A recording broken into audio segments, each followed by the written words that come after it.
Boy, something smells really bad. Happy Tuesday, everyone. Christine here from Unique Sapphire. I'm glad to see all your smiling faces, and I'm glad you're here. Yes, something stinks in the air, and it's not the raw locks that I have on my desk that I've been picking apart. Yes, I've been picking them apart because I need to wash them. However, what does stink is Ravelry.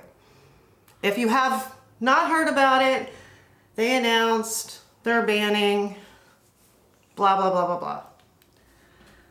Why is politics in the knit and crochet community? Did someone get offended on a forum? Did they get like a notification or a lot of complaints about a user? There's other ways and means to combat that type of activity if it offends somebody.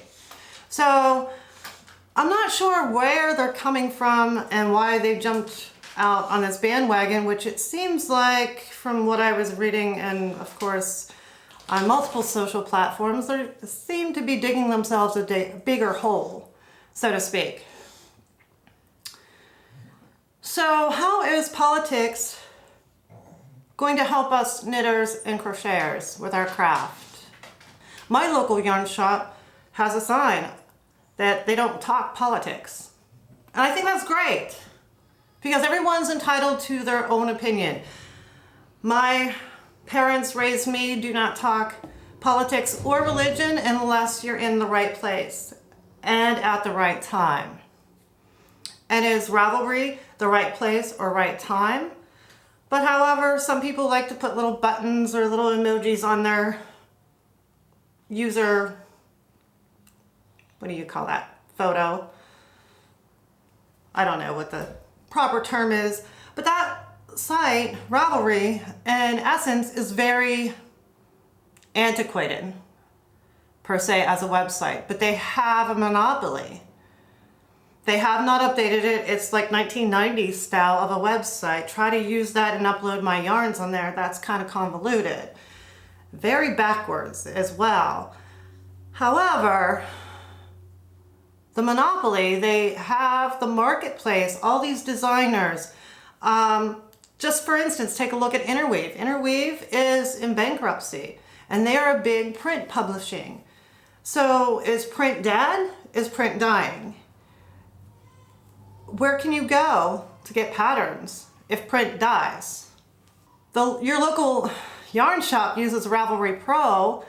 So if you go in there and you find a beautiful sweater or a shawl or something knitted up or crocheted, and you can buy that pattern right there with the yarn, and boom, you're walking out the door. How convenient is that? Ravelry has that niche.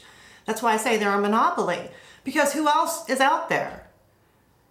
There are so many users on that platform that they can't upgrade.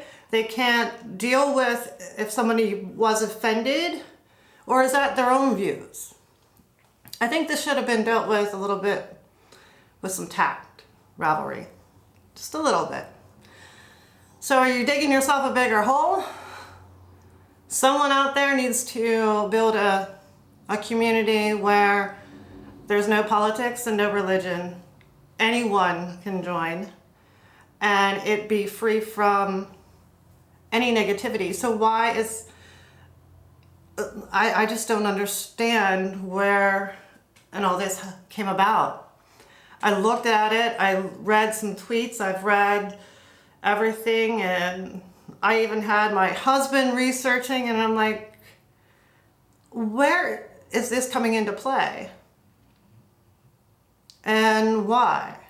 The only other thing in place that I know online that is awesome is also on Patreon is Knitty. Yes, indie designers, crafters, you know, they're on Patreon. They've been around for quite some time. And I think that's an awesome little bit of where you can find some nifty stuff.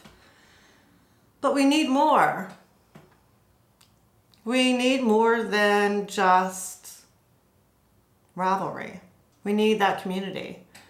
And I thought the knit and crochet community were tightly woven together, but apparently there's a wedge being sandwiched in there. Sorry for the little rant today. I'll get back to pulling. That's probably why I'm so cool, calm, and collective, is because I'm playing with locks and lots of fuzzy locks. All right, please like, subscribe. As always, please comment down below if you have any more insight in it or where you think Ravelry is going from here. And as always, hit the bell to be notified for when I post a new video. I'll see you in the next one. Peace. These don't smell as bad as Ravelry does at the moment.